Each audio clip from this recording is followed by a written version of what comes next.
Good afternoon, and thank you for joining today's webinar, Navigating Troubled Waters for Higher Education, Liquidity Management, and Bank Covenants, presented by Conway McKenzie and McDonald Hopkins.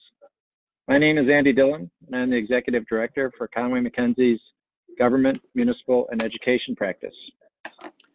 Before I introduce today's panel, I have two brief housekeeping items to share.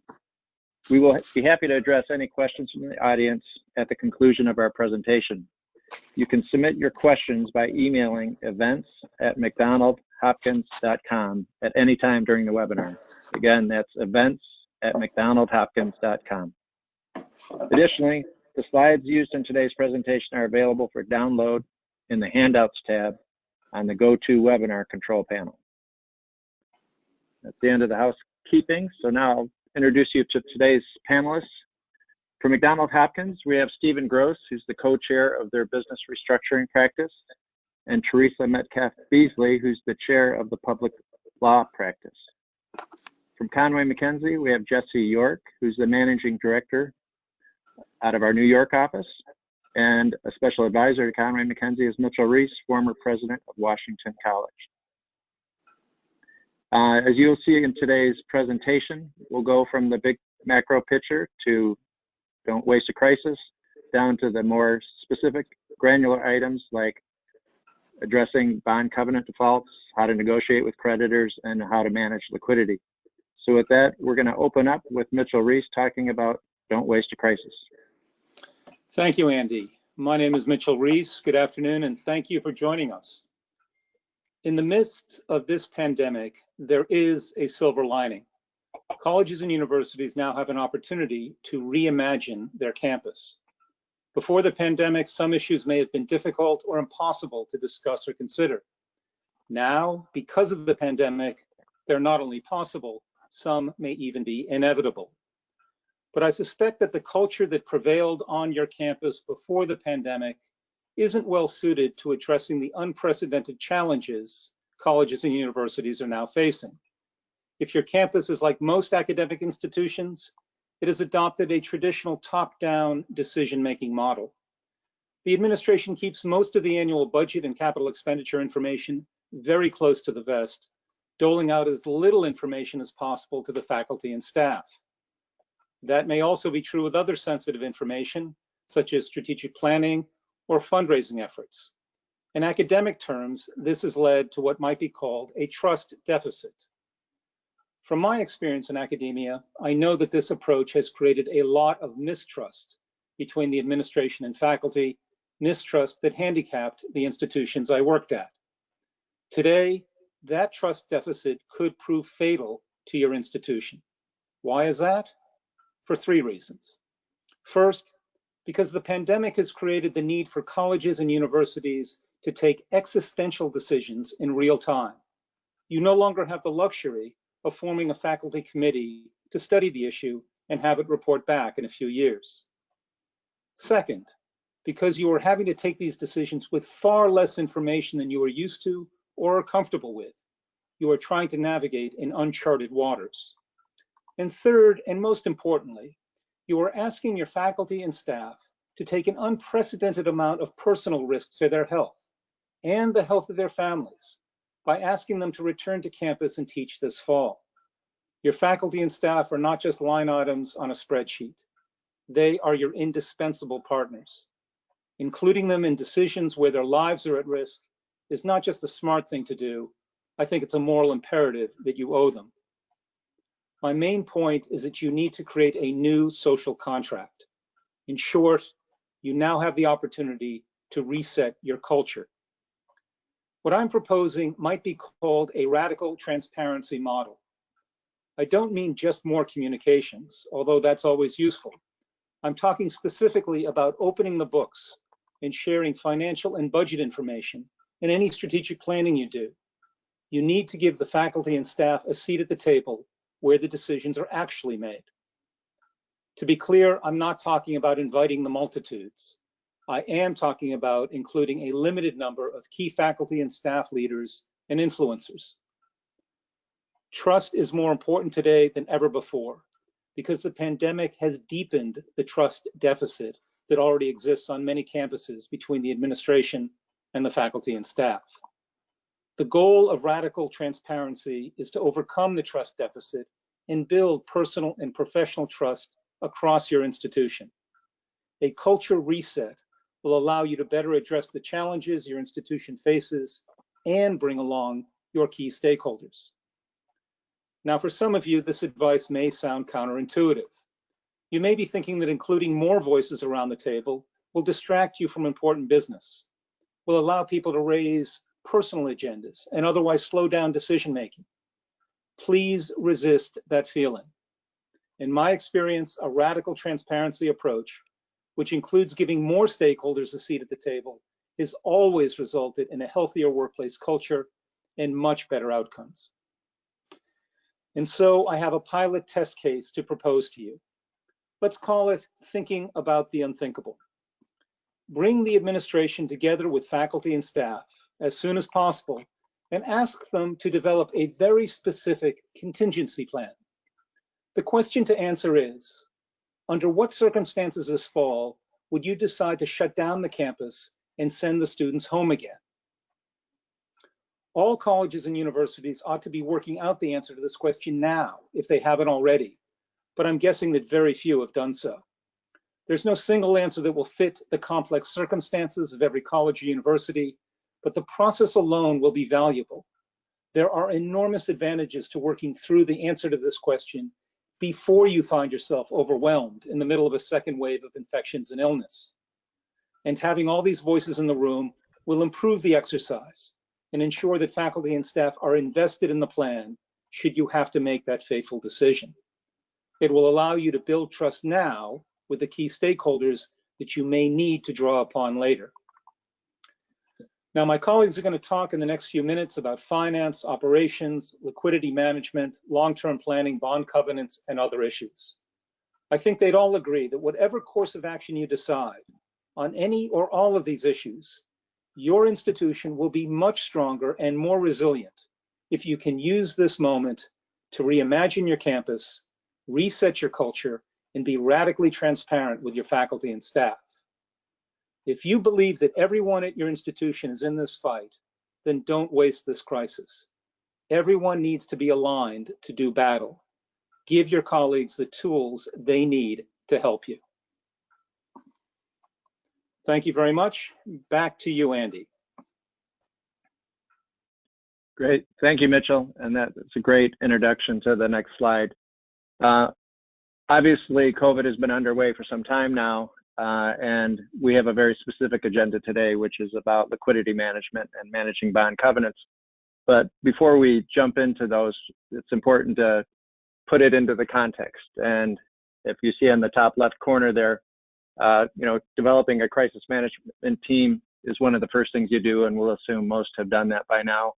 The only thing in that section, though, that I do want to emphasize, and it's built on what Mitchell just shared, is the importance for communications to all stakeholders, and in particular from communications to the students and parents so that they understand what the process will be for them going forward.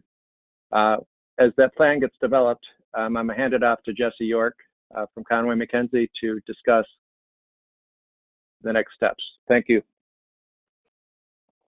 Thanks, Andy.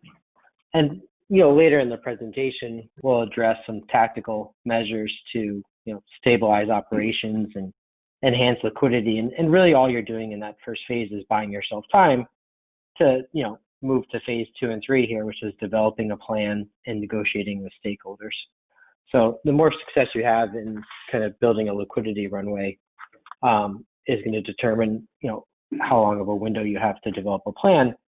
But given the nature of this crisis and the timing, most institutions are going to have a very short window to come up with a plan here. So it's key that management puts something together that allows them to preserve their credibility, because you probably only have one shot. That doesn't mean that the plan has to be perfect. Any forecast or projection is wrong the moment it's put on paper. But it needs to be realistic about how things can get, how bad things can get in a downside scenario. It needs to be transparent in its assumptions and its building blocks. it needs a kind of very near-term focus on liquidity that then transitions into a kind of longer-term financial operational plan. And to echo sentiments from both Mitchell and Andy, you need to consider the impact on all the internal stakeholders and start to build consensus there before you move on to negotiating with external stakeholders. So that means considering the impact on students and parents, faculty, alumni, administration, the local community, and the more you can do to bring them in early on the situation, provide accurate, reliable information, and start to encourage and allow them to be part of the solution. That's going to be allow for a more comprehensive plan and communication tool that you can then bring to external stakeholders. And with that, I'll pass it on to Steve to discuss aspects of negotiating with external stakeholders. Thanks, Jesse. This is Steve Gross. I kind of want to almost go back to some things Mitchell was talking about, because radical transparency is exactly what's needed here. In fact, I might even go a little bit further and say radical participation, going back all the way back to the start. Because my experience in these kind of situations is that if people participate in the process, they then somehow, feel that it was legitimate, because as Mitchell said, they had a seat at the table, and if the right participants are there, they have the ability, they're influencers, to influence the various other constituent groups, whether it's faculty, administration, even existing students and parents. So, when you create your crisis management team, if you haven't done so already, I would include those people way back at the very beginning. The other observation I have is that, everybody's looking at, oh my goodness, we have this crisis. And that's true. But higher ed has been in a slow crisis for decades.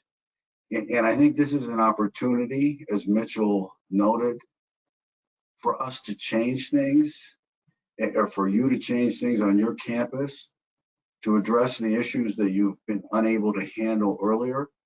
Additionally, there may be another silver lining here, and that is, if you go back to the last recession, right after that recession, college enrollment went up despite demographic change, indicators that should do otherwise, simply because people sought to invest in their education so they were more prepared for something the next time. And because, let's face it, people didn't have jobs. They might as well go to school. So, if you can stay in business, I think you can capture maybe some new students. In terms of actual negotiation, the sooner you engage with the constituents, and if they're outside constituents, whether they're lenders or other creditors, earlier is better. You want to go talk to them. I think all lenders right now are totally aware of the situation. Right now is a good time to talk to them. Last week would have been better, because I think they're much more acceptable or accepting of easing up, to give you time to develop a cash runway and develop options. At the end of the day, there's really only 4 ultimate plans you can come up with in higher ed. That's do nothing, which doesn't work. You can restructure internally, you can merge, or you can close. So what you want to do is build a case for what's best for you to do that, obviously with an eye on your mission. So, engage early. And in doing that, that's going to restore confidence in management or the crisis management team, whoever's driving it. And once again, you can't communicate enough. So I will now turn it over to. You're turning it over to me, Steve. My pleasure. And good afternoon, everyone. And Steve, Andy, and Mitch, you're so correct on that radical participation. And I want to focus on the financial institutions. As Steve just mentioned, your lenders are aware, your trustees are aware, the bondholders are aware of what everyone is experiencing now. So the best time to communicate is now. And as you're looking at possibly doing a culture reset, as Mitch said, you should also look at maybe, is this the best time to recast my debt? Am I in the best situation? What can I do now? What can I not do? What's my long-term plan? As higher ed, everyone has issued debt of some sort. Your debt is still outstanding. You have general receipt bonds out there. You probably have special purpose general receipts, lease revenue bonds for housing, parking, dining facilities, etc. This is the time to start, as you're reacting to the current situation of COVID-19. It's time also to look forward, because with those bonds that you have outstanding or your financial obligations that are outstanding, you've agreed to certain covenants in those documents. And maybe those covenants aren't at the top of your mind today, but they really should be, so that you do not trigger a default under any of your financial obligations. Some of those standard covenants that you've agreed to in your trust indenture, your loan documents, so long as the debt remains outstanding, of course, is to pay your debt service charges and obligations in a timely manner, to pay costs and expenses of the trustees and any holders of the bonds, to continue to establish and maintain certain accounts that you might be required to under the trust indenture.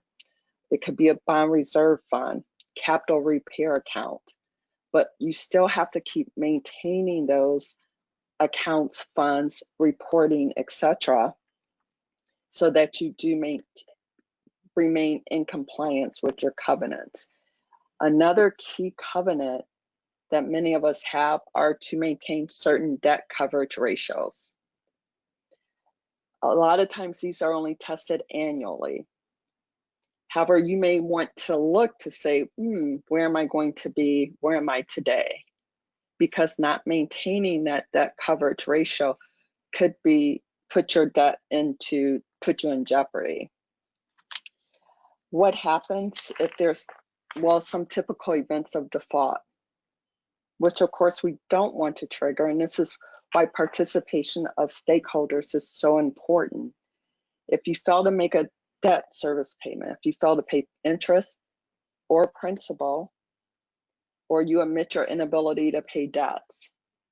So your lender, the trustee of the bonds, your lender should not be the last person to know that you're facing these financial troubles. Rather, you start the conversation today so that you can restructure the debt, if possible, renegotiate the debt, refund the debt, because people are still refunding debt in today's market because the rates remain low. What happens if there is an event of default? Well, one of the first things, the debt can be accelerated.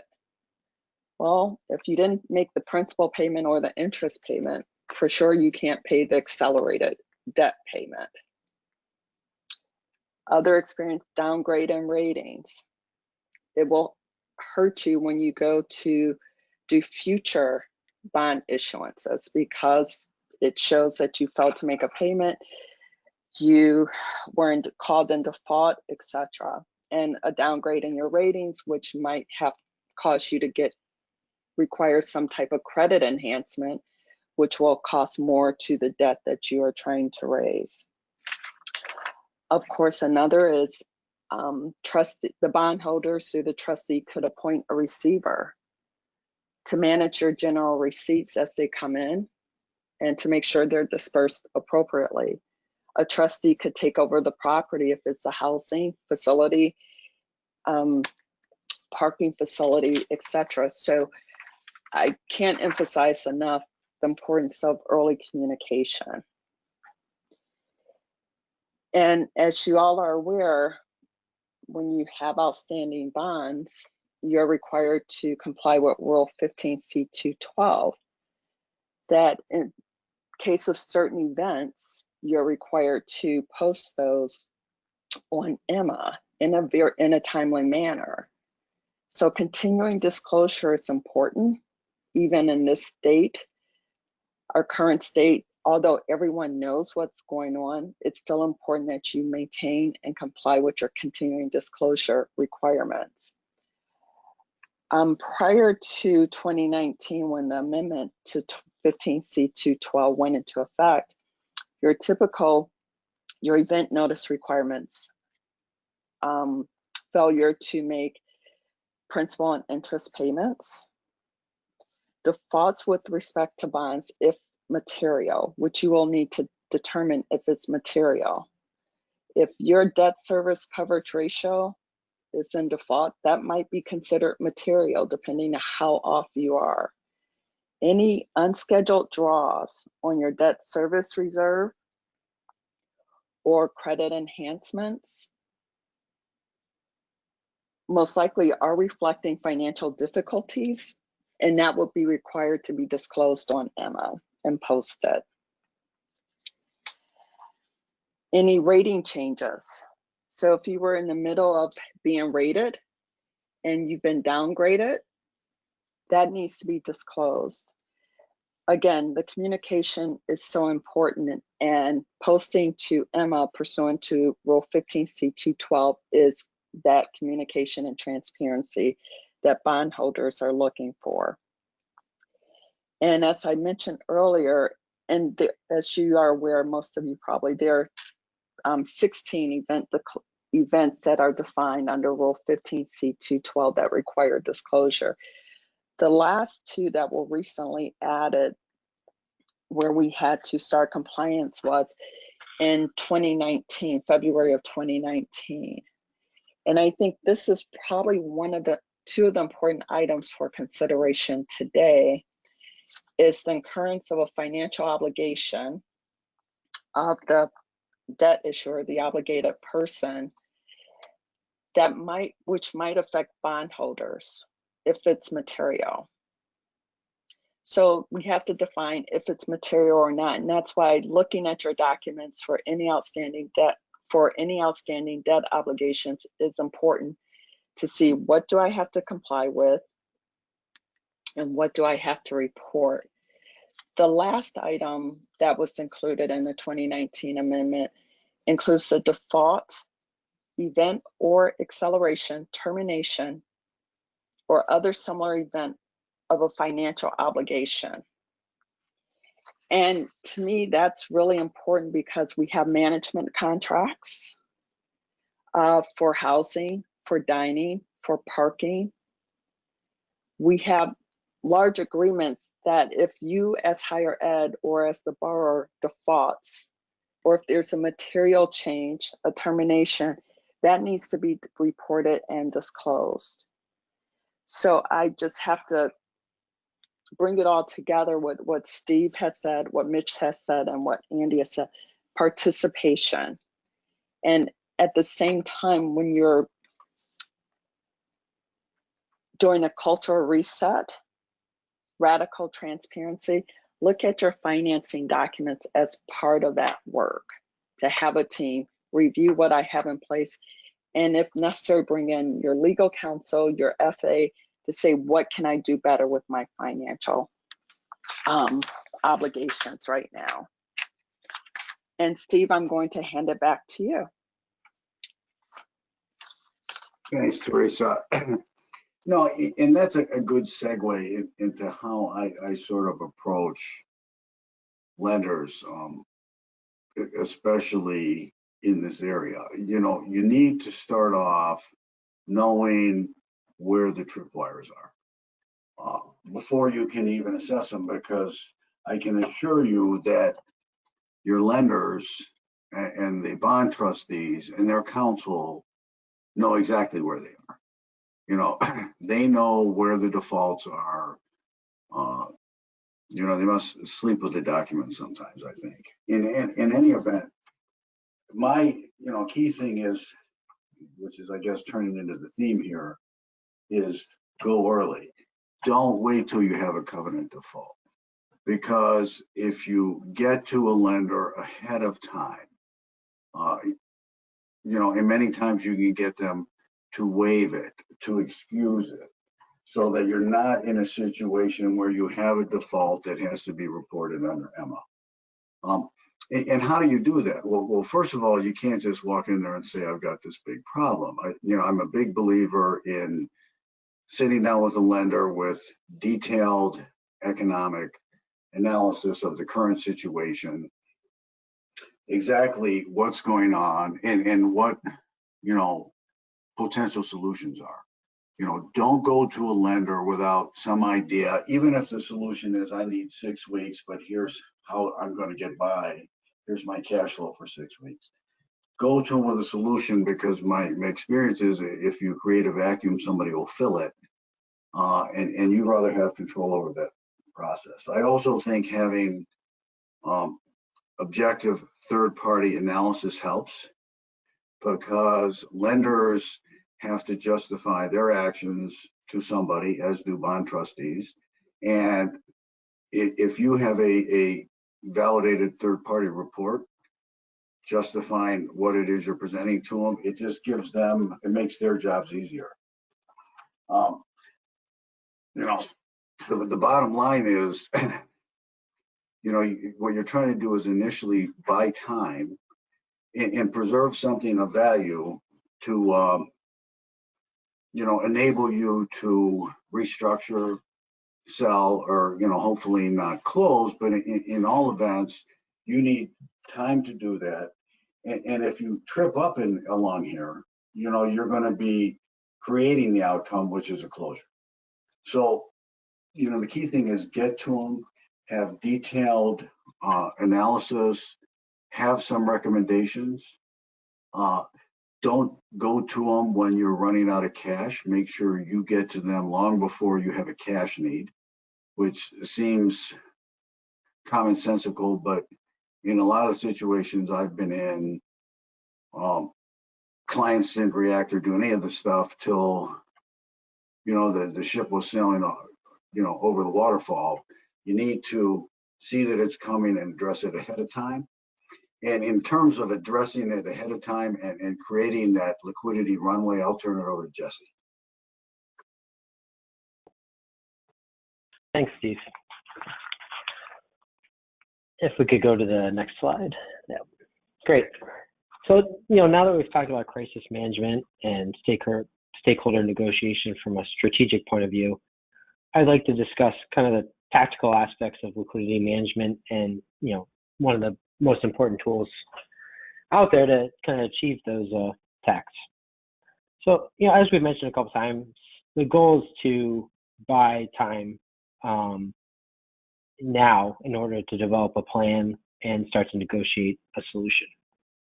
And I think, in the crisis for any institution, government, municipality, higher education, corporation, 13-week cash flow is the best tool, and it serves several purposes. First, it provides management a granular visibility into the inflows and outflows of the institution, and building out the model forces a hard look at all the drivers of cash flow. So, 13-week cash flow is a little different than your typical budget or kind of monthly financial statement projection. It's direct cash flow, looking at actual receipts and disbursements, almost like kind of balancing a checkbook. And by kind of building it out this way and doing it in a very granular fashion, looking at AP registers, looking at kind of tuition payment schedules, looking at fixed leases and other expenses, you can really get a good handle on, sources and uses of cash on a week-to-week or even a day-to-day basis.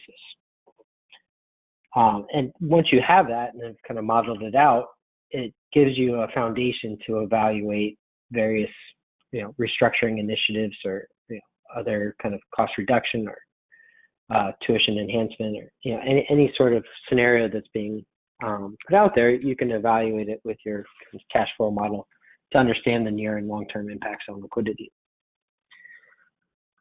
Second use is kind of building it out and then kind of tracking the results on a week-to-week basis and measuring against your initial projection starts to instill a level of discipline within the institution, and really puts the focus on managing liquidity, understanding where cash is coming from, where it's going, understanding where your projections were off and how you should refine them. And then to Steve's point, the third use is, a 13-week cash flow is probably the most concise and clear way to communicate your liquidity situation with your stakeholders. This is the document that you'd want to bring to the lenders, and it shows that you've gone through a rigorous exercise of really understanding your liquidity position, understanding the drivers of your cash flow, and understanding what the next quarter looks like. And we keep saying 13-week, but there's no reason this can't be extended to 26 or 52 weeks, and it often is. So yeah, I think with those three kind of usages, it's a great tool, and should be developed now or are being developed as we're in this crisis. Talking a little bit more about the steps and how we kind of think about it. So like I said, initially you want to build out the cash flow as detailed as possible and have that baseline. The next step is, all right, here's our liquidity situation and our runway. How do we improve this? What immediate cost reduction or deferral initiatives can we put in place to buy some additional time? Are there vendors that we can negotiate terms with? Are there opportunities to possibly accelerate tuition somehow through discounting or other means? And have we really looked at all the available CARES Acts and other federal funding and grants that are out there and available? Then you get to the point of, all right, now we have a tool, we've kind of pushed it as far as we can in terms of trying to make the picture as good as possible.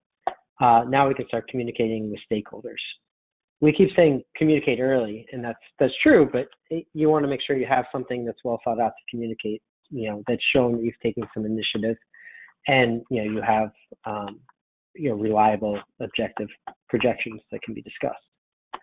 So now you're in the phase where you can start communicating by showing the cash flow. You can measure results, report against those results, and start to bring people in and internally you're communicating the results and people, and hoping people in your institution are helping you look for ways to improve liquidity and manage it better.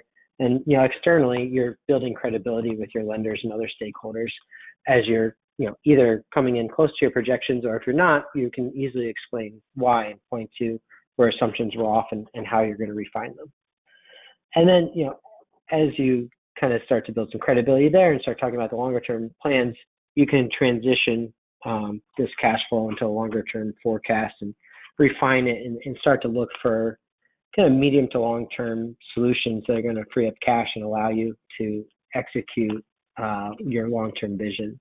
That could be program rationalizations, merging, as Steve mentioned, balance sheet restructurings, trying to optimize tuition, potentially accessing funds that previously restricted, looking at asset sales and sale leasebacks. So it all starts with that very basic, very granular look at receipts and disbursements, and then you kind of build up from there.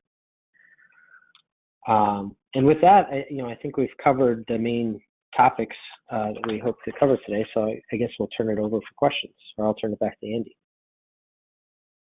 Thank you, Jesse, and thank you, panelists, for really insightful thoughts.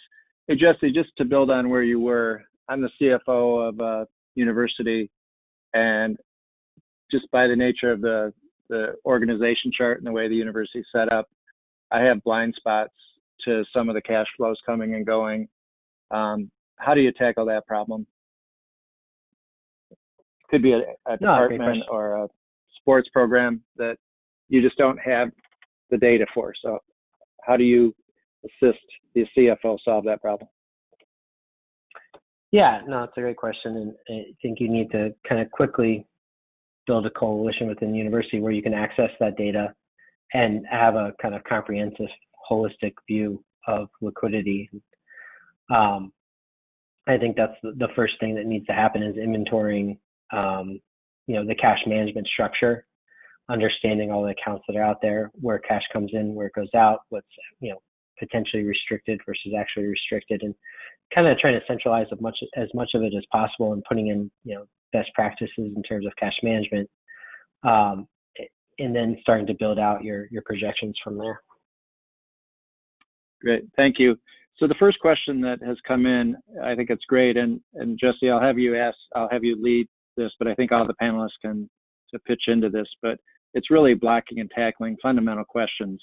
It's a three-part question, so I'll read it and then let Jesse start, but invite the rest of the panelists to chime in. If a university brought you in tomorrow to speak to their senior team or board, what would be the first questions you would ask? What is the information you would want to see right away? And what do you anticipate would be the most critical problems to solve? Sure. So, building off of the theme of liquidity, I think would really want to understand the cash position and, any sense of what the cash runway is, and, to start to assess that, we'd get the cash management structure, the bank account information, kind of projections on tuition payments and other receivables, look at payables registered, some of the fixed payment obligations, as well as historical financial statements to put it all into perspective. But like you said, I think that's the easy blocking and tackling piece of it.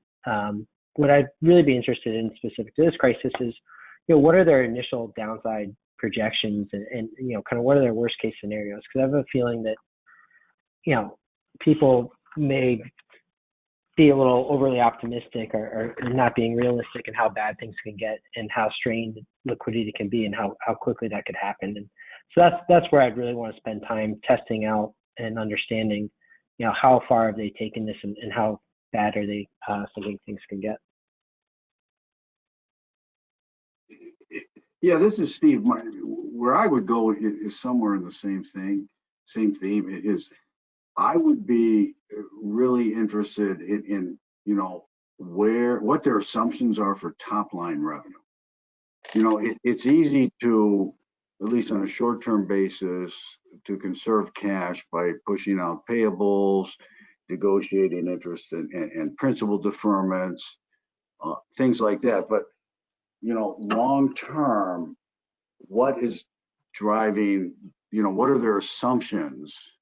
And try to test the validity of their assumption as to incoming tuition revenue, because to me that's going to be one of the big drivers of all this. Higher ed has had inefficiencies and operational issues for years, but has managed to get by because top line revenue in terms of tuition just keeps going up and up and up and up and up. Sure, there's a lot of discounting, but it's there, and this may change it. And what are their assumptions? Are they going to assume that, how many kids don't come back? Are they going to have to reduce tuition for online learning? What are the projected, housing and other, additional receipts? That's kind of what I would, in this situation, be looking for. And I agree with Steve and Jesse. And bottom line, are you able to meet your upcoming debt obligations? Are you able to make debt service payments? And if not, looking at reality, what do we need to do? What needs to be done? And how do we restructure the debt based on the projections? So this is Mitchell. Let me just add in. I think the first question really focuses on the next 12 to 18 months. It's important to think long term, but you got to survive the next 12 to 18 months in order to get there. So to double down on my initial presentation, the question is, are you organized to address these challenges? Do you have all the key stakeholders identified? Are you all aligned with each other? Do you have a communications plan? And to pick up, I think, on what Teresa said, there's a premium on brutal honesty. It may be okay to fool others, but it's dangerous to fool yourself. So hope is not a plan. Hope is not a strategy. You need to do some worst case planning and see where that leads you, wherever it may lead you. Great, thank you, panelists. Second question. Distance learning is an effective method for the majority of subjects, When it comes to science classes, labs can't be conducted remotely. Viewed from this perspective, might universities institute a two-tiered educational cost structure? Mitchell, I believe you just recently published an op-ed that is kind of aligned with this question, so I'll let you lead off. Sure, I published something in Inside Higher Ed, but some schools have already started doing this. Georgia Tech, I think most notably, has an engineering degree that it charges $7,000 online and I think $40,000 plus in person, and both are very well subscribed. Southern New Hampshire University has both an on-campus and online experience. So what I think is really made them stand out is that they've invested the time and resources to make the online learning experience enjoyable, not to say entertaining. And there's a lot of social science data that shows that if people are entertained, they actually learn more, they retain more. So it's not as if it's all the Disneyfication of the curriculum. So I do think that it's possible to go this way, but I don't want to underestimate the difficulty. It's not enough to just put somebody on a Zoom iPad and then have them deliver a lecture. I don't think that's going to be very satisfactory.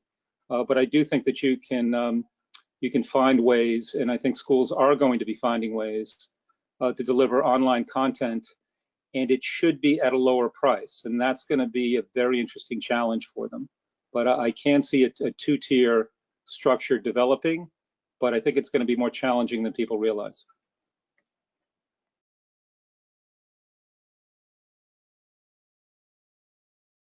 Anyone else want to comment on that question?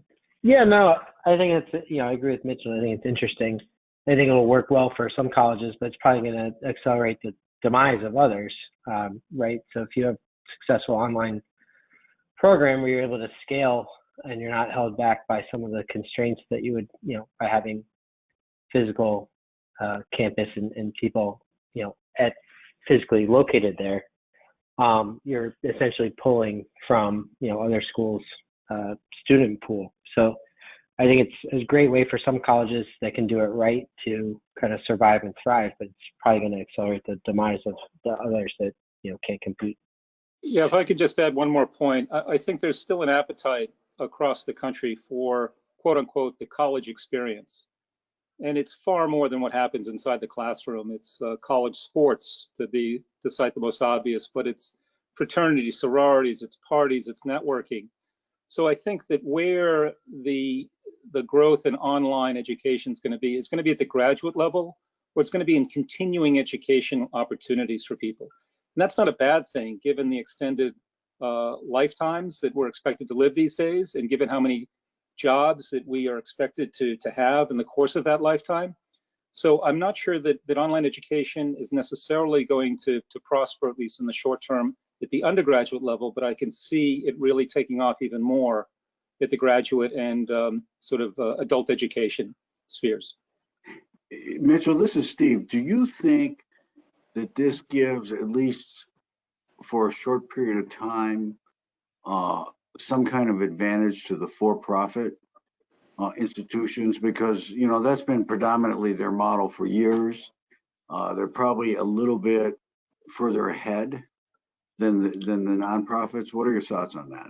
Yeah, I think that is correct, but for the fact that they've really been dinged up because their brand has been damaged by some of the let's say the less ethical players in that space, where they've taken people's money, they've saddled them with debt, and then they haven't delivered what they promised in terms of the training or the job opportunities afterwards. So I think that there's an opportunity there for some of the for-profit schools to brand themselves and distinguish themselves and separate themselves from the run-of-the-mill ones. And I think some are starting to do that, but there's not really one that's sort of top of mind right now that if you're going to do it, that's the one you want to go to. But I think that's an opportunity. Thanks. Right, so the next question, are you done, Steve? Yeah, the next question was, what are the possible impacts of the various tuition-free college for all proposals? If there is to be a sea change in traditional higher education financing, would today's conversation be fundamentally different?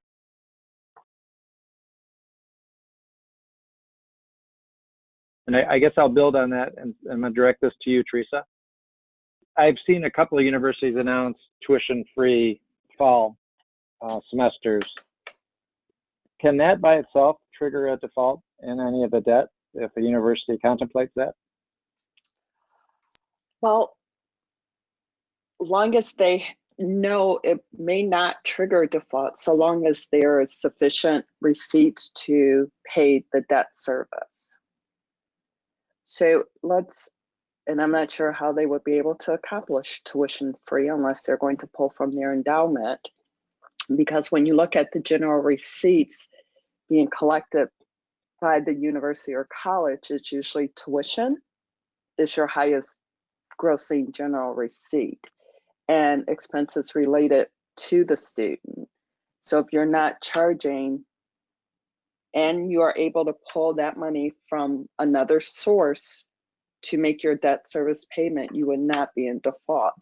However, I think if you are going to go tuition free, that might be something you would want to post your change in financing, because that's a total change than what bondholders were sold.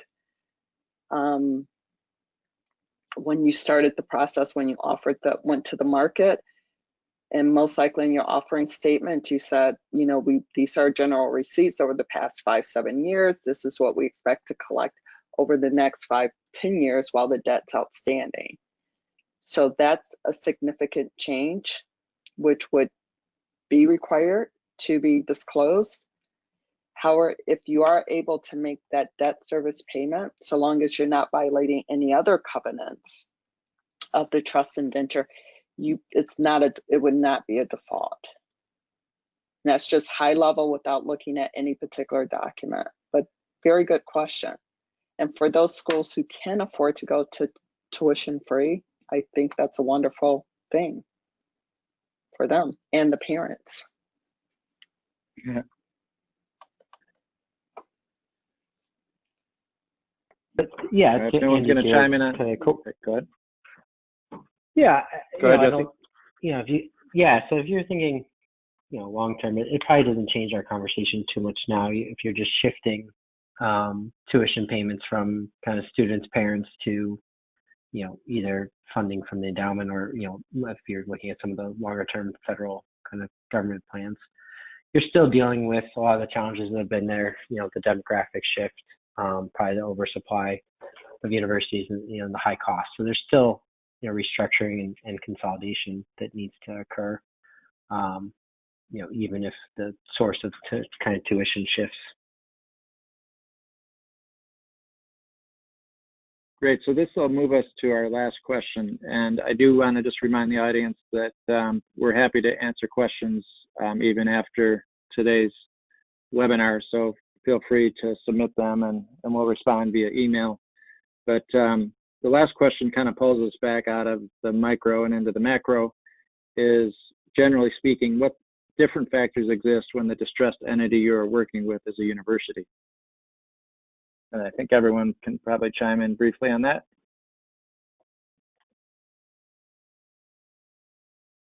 This is Jesse. I'll start. Okay. Sorry, can you All repeat? right, Jesse, step in. Okay, go ahead, Jesse. Yeah, no, I was just going to say it's probably more important than ever in the university setting to build consensus. You can't just kind of, in a corporate setting, you may have some leeway to kind of keep the focus narrow and concentrate authority and kind of go it alone. But in the university setting, I think it's very important to build consensus. And in the university sense, at the university, you have such a diverse group of stakeholders, and it's much larger when you have the students, the parents, the faculty, the administration, union. You have as you're building that consensus, you have a lot more players at the table. I would echo that. You know, I mean, it gets even more complicated because even within the faculty, there are now divisions between schools, departments. And it's interesting. A statistic I saw a while ago was that of, you know, schools that were trying to restructure, and restructuring was a broad term. It was somewhat financial, but it was mostly realigning programs, realigning schools, consolidating schools within a university simply to, you know, save money. I think in 3/4 of those cases, there were no confidence votes against the provost or the president, which leads me to believe that somebody wasn't consulting the faculty. And sometimes I think there's a tendency to view faculty as, you know, they're set in their ways, they don't want to do anything. You know, the average full work week for a college professor is like 9 or 10 hours. You know, that they're part of the problem, but they got to be part of the solution. You know, because in a lot of cases, you know, especially at prestigious universities, it's the professors at the end of the day that are sort of why people are there. And you got to involve them in the process so that they understand the necessity or the reasons why you're doing, you know, what has to be done. That, you know, the end result is that you don't have to reduce staff or whatever it is, and that you can continue to provide them opportunities to write or do research while also, you know, providing students with a good education. Yeah, Mitchell, I'm going to ask you to build on that comment, but I'm going to add a little bit to it. I read a headline the other day that a prestigious university was laying off, and I'm not going to have the term exactly right, but the professors that are instructors and non-tenured, and for obvious reasons, that they're probably doing that because they can, but it's my understanding that a lot of your tenured professors are not the ones that are in the classrooms per se doing the instruction. So I know you had a great history of working with your faculty at Washington College, but this dynamic now where there's financial challenges and the universities are faced with this option of laying off those who aren't tenured but also happen to be the instructors, how can you weave that all in together for a strategic approach that a university can and should take? Sure. So that should only take about 3 hours or so, Andy. I think Okay. I think first of all, contextually, a lot of people get upset about tenure. Tenure, I always thought, was actually a tremendous way to control costs. Very few faculty actually have the reputation to actually go out in the market. And so once you give somebody tenure, you've really locked them into a pretty rigid salary structure that you can plan for. So tenured faculty really aren't the problem, especially if they're continuing to teach and to have those relationships, not just with students, but most importantly with alumni, because you're absolutely right. They built relationships sometimes over decades with students that now have become quite wealthy. So there's always that to consider as well. It gets really back to a question of having people sit around the table, and if you're going to have to cut a budget, do you want to cut adjunct professors? Do you want to cut courses? Do you want to eliminate departments? Here's the amount of money that you have. And we did this for 4 years running at Washington College, where a faculty committee saw every dollar that we had available, and they recommended a budget. And again, it was investing in radical transparency. And as long as you don't get any bomb throwers on these committees, you can actually get quite a bit of work done. And it made, we just got a lot done that way. So there are going to be some needs to obviously to make cuts, and you can impose it top down. But I will tell you, talking to faculty in North Carolina, a lot of faculty friends in California, they're anxious, bordering on angry right now. And it's because they don't think that they're being told the truth. They, they're pretty smart people. They understand the situation we're in, but they think that the administration is hiding things from them. And they think that they're being asked to make sacrifices that other people aren't being asked to make. And even if that's not true, if they don't have that information, they can't come to that conclusion themselves. They're not just going to accept it because the provost tells them. And so again, I think that there's opportunities here to reshape programs. I eliminated an entire department when I was at Washington College. It's also an opportunity to talk about faculty buyouts. If you can reduce your long-term costs now by eliminating positions, I think that a lot of older faculty would be very, very interested in that because they're anxious about their health, because they may be most at risk. So I think that there are opportunities here, but you can't go in with a sledgehammer and you can't do it top down.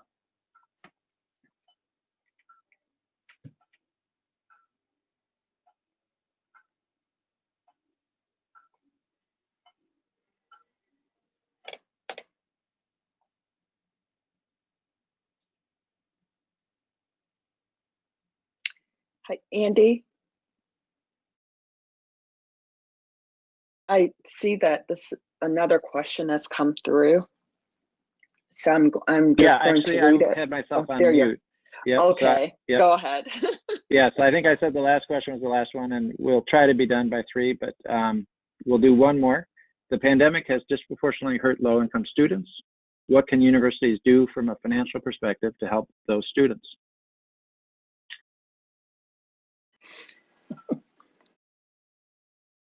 Give them more financial aid.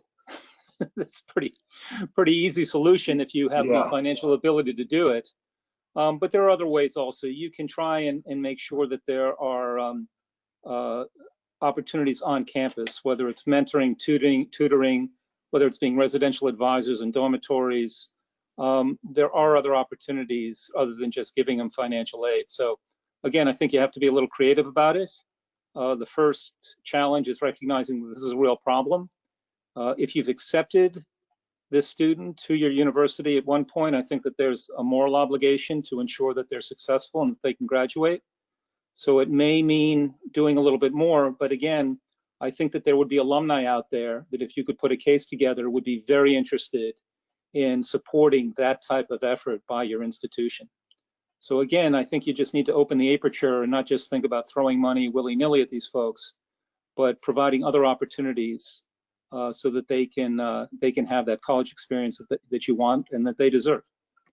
There's creative ways that I've seen out there to do it. I mean, one program I've seen in a couple places, it won't work everywhere, is they had local businesses sponsor certain students, and they would pay, for example, the student's tuition or a portion of it, and in exchange the student would work at their facility on an internship 2 days or so many hours a day, so that from the sponsor's point of view they were actually getting pretty much kind of fair labor, in terms of they were getting work, they were training somebody.